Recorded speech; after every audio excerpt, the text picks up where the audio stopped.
You're in the kitchen, the dinner's half cooked, notifications are piling up, your child is yelling in the next room. Again, you snap, not because you want to, but because you're overwhelmed. And the guilt comes right after. This is parenting in the digital age, loud, relentless, unpredictable.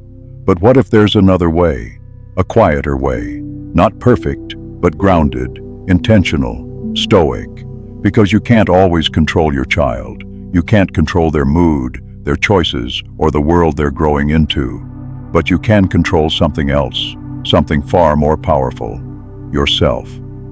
The Stoics believed that true strength doesn't come from domination. It comes from discipline, and nowhere is that discipline more needed than in parenting. Seneca once said, "No man was ever wise by chance. Neither is any parent. It takes choice, daily, hourly, sometimes minute by minute, in a world that trains children to react fast, consume fast, crave approval fast. Your stillness becomes a rebellion, a lesson without a lecture." Imagine this.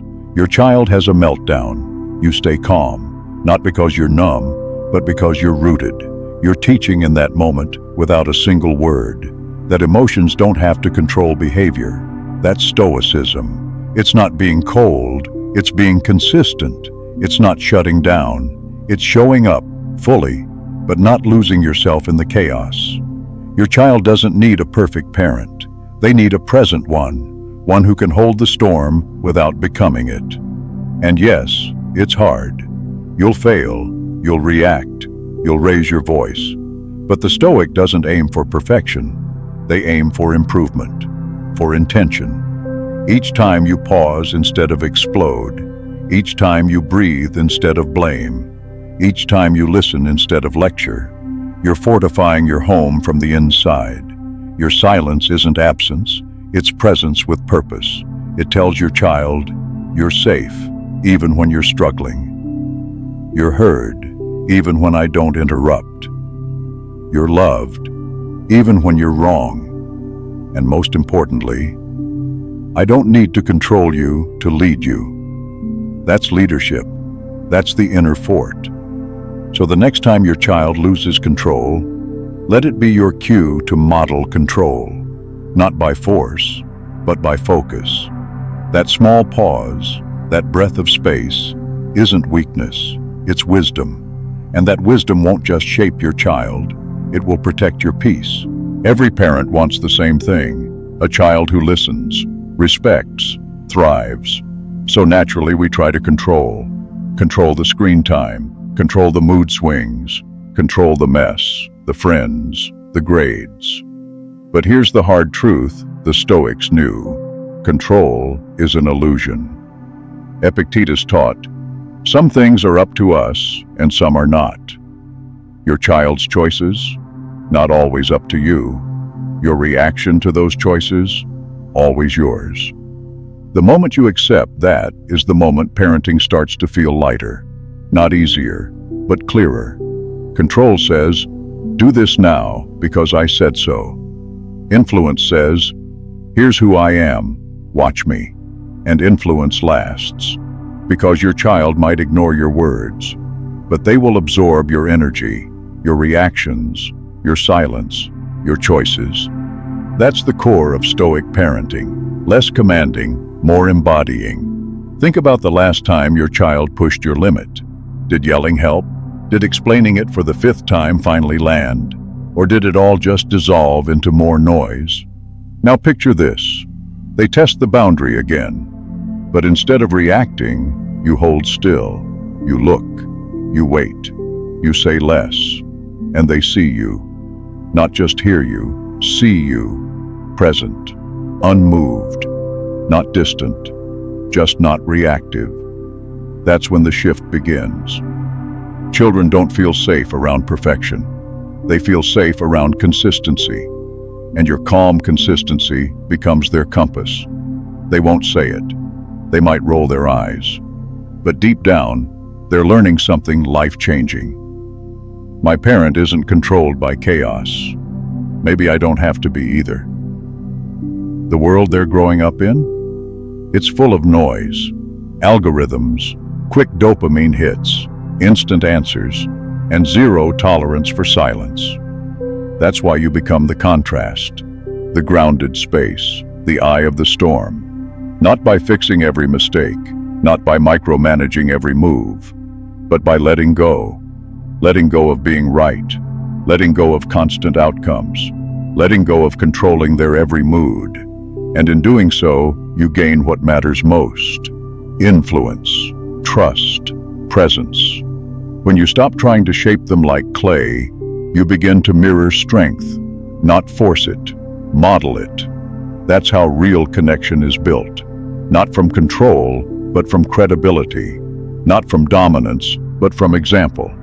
So the next time you feel like saying, "Why won't you just listen?" ask yourself instead, am I being someone worth listening to? Because in parenting, especially in the modern world, what you are will always matter more than what you say. And your silence, your breath, your grounded presence, those are the lessons they'll never forget. You told them 5 times. They still didn't do it. You asked calmly. They pushed back. You stayed patient. They slammed the door. And something inside you snapped. The words came out sharp. The tone you swore you'd never use. And then, silence. Frustration is natural. But what you do next, that's everything. The Stoics didn't deny anger. They studied it. They stood in it without letting it control them. They understood this. Emotion is a signal, not a steering wheel. In parenting, frustration isn't failure, it's feedback. It's telling you where your expectations are clashing with reality, where your need for control is louder than your commitment to growth. Epictetus wrote, "It's not things that upset us, it's our judgment about them." So when your child disrespects a rule, is it really the moment that's unbearable? Or is it the story your mind writes about it? They don't respect me. I'm not doing enough. I'm failing. That's the voice to observe, not obey. Because when frustration arises, you have 2 choices: react or reflect. Reacting is fast. It feels good in the moment. It also teaches your child that whoever gets louder wins. But reflection, that's parenting with intention. It means pausing, breathing, choosing your words not from anger, but from alignment.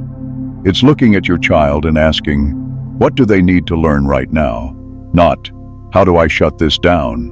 This doesn't mean you let them walk all over you. It means you lead them instead of fighting them. You model what emotional maturity looks like in real time. Imagine this: your child is yelling, but you're grounded. They accuse, you breathe, they walk away, you stay, and when the air clears, you say one thing: calm, measured, simple. Let's talk when we're both ready to listen. That one line teaches more than any lecture ever could.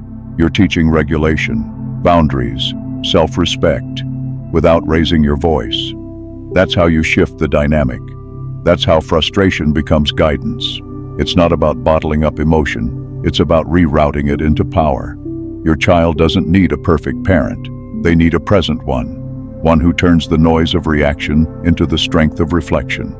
So the next time your patience runs thin, don't shame yourself. Just pause, return to the breath, return to the choice, because the most powerful parenting moment isn't when they obey, it's when you lead. If this message resonates with you, if you're ready to transform reaction into wisdom, subscribe. Let's rebuild the way we parent, from the inside out. You won't always be there. One day your child will face disappointment without you by their side. They'll hear no, they'll be left out, they'll mess up, and they'll need to choose how to respond. The question is, have you shown them how? Because emotional independence isn't something kids inherit, it's something they observe, and what they see in you becomes their template. That's why Stoic parenting isn't about controlling outcomes. It's about equipping your child for them. Not just telling them, don't cry, but helping them understand why they're crying. Not punishing big feelings, but showing how to hold them with courage. Marcus Aurelius wrote, "You have power over your mind, not outside events. Realize this, and you will find strength." That single line contains the blueprint for emotional maturity, and your job as a parent is to help your child build that strength. How? Start with modeling, not perfection, but presence. When you're upset, do they see you breathe before reacting? When things go wrong, do they hear you blame or reflect? When you fall short, do they witness shame or self-forgiveness? Because kids don't become emotionally strong through lectures. They become strong through exposure, to stability, to grace, to real emotions handled with real integrity. That means you don't just say, "Calm down." You say, "I see you, you're upset. Let's sit with that for a moment." You don't say, "It's not a big deal." You say, "It makes sense you feel this way. Want to talk about it?" Validation doesn't make them weak. It teaches them to recognize emotions without being ruled by them. And yes, this takes time, patience, energy. But every moment you choose to guide instead of control, you're planting a seed. And one day, in the face of chaos, you'll see it bloom. They'll pause before yelling. They'll breathe before reacting. They'll name the feeling instead of being swallowed by it. And you'll realize, this is what legacy looks like. Not grades, not trophies, but a child who knows how to stand still in a storm. That doesn't mean they'll always get it right. You won't either. But that's part of the process. Because emotional independence doesn't mean not needing anyone. It means not depending on external chaos to determine your internal peace. It's the quiet confidence that says, I can feel everything and still choose my response. And that confidence, it starts at home, with you, with how you show up, how you listen, how you live. So next time your child breaks down, don't fix it for them. Sit beside them, name it, normalize it, navigate it together. Because the child who learns to feel safely becomes the adult who leads wisely. You won't always have the right answer. You'll lose your temper. You'll say the wrong thing. You'll forget. You'll regret. But here's what matters most. You showed up. Not with perfect parenting, but with presence. And in a child's world, presence is everything. It says, I see you. I hear you. I'm with you, even when I don't know what to say. That's more powerful than any polished advice, more lasting than any moment of discipline. Because kids don't remember every rule. They remember how you made them feel when they broke it. They don't need you to be flawless. They need you to be safe. And safety doesn't mean softness. It means stability. It means showing up the same whether they're winning or losing, kind or chaotic. The Stoics called this equanimity, the calm state of mind that doesn't rise or fall with emotion. When you hold that calm, your child senses it. They match it. Even when they resist it, they trust it. Think about it. If you overreact to every mistake, they learn fear. If you avoid conflict to keep peace, they learn avoidance. But when you stay steady, calm in the tension, still in the noise, they learn the most important truth of all. I can be in pain and still be loved. That's where healing begins. That's where resilience is built. Because your presence teaches them something no lesson ever could. That their mess doesn't make them unlovable. That they're worthy even when they're wrong. And when they internalize that, they stop reacting to life like it's a threat. They start responding like it's a challenge. That's emotional strength. That's the fruit of your steady presence. Not your corrections, not your punishments, but your patience. And this isn't just about them. It's about you, too. You become less reactive, less guilt-driven, more grounded in your own role, not as a fixer, but as a guide. Because the truth is, parenting is not about control, it's about connection. And connection doesn't grow from perfection. It grows from presence, the kind of presence that listens, pauses, owns its mistakes, and starts again, every time. So if you're tired of trying to be everything all at once, let go. Come back to what matters. A calm voice, a deep breath, an open heart. That's the kind of strength they'll carry with them forever. If you've ever questioned whether you're getting it right, remember this. If you keep showing up, if you keep growing, If you keep choosing presence over perfection, you are. What will your child remember? Not every bedtime story, not every rule you enforced, not even every fight you had. They'll remember how it felt to be around you. That's the legacy you leave.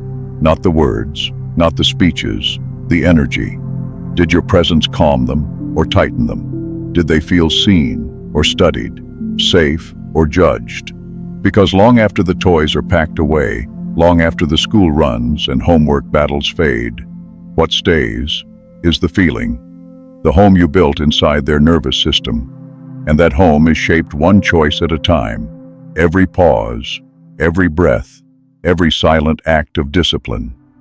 This is Stoic parenting, not cold, not emotionless, but focused, intentional, rooted.